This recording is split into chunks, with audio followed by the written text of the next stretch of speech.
Hi, I'm Peter, and this is how to assemble and install a wall cabinet.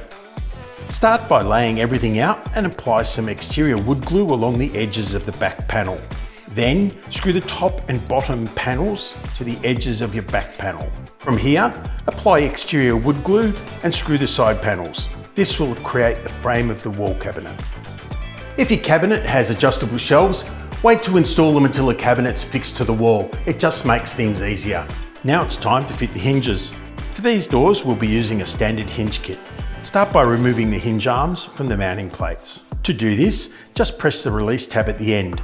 Line up the elongated holes on each plate with the pre-drilled ones inside the cabinet. Make sure the round holes in the faceplate face the front, then secure them using 14mm screws. Once the plates are in, line up each door so the hinge arms align with the mounted plates. Clip each hinge arm into place with a firm push. You'll hear a click when they lock in. Now prep your wall. Use a stud finder to locate the wall studs.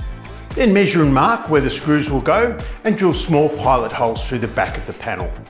This makes it easier and more accurate when you're ready to fix the cabinet to the wall. Place overhead cabinet stands at the right height on a stable surface, then lift the cabinet into position and double check that it's sitting level. If a pantry has been installed, align the wall cabinets to the height of the pantry.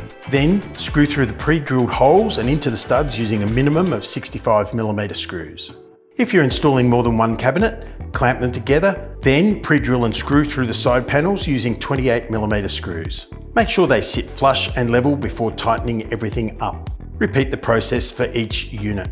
Once the cabinets are fixed securely, clip the doors back on and adjust the hinges so they all sit nice and even. And there you have it, wall cabinets to maximise the storage in your kitchen.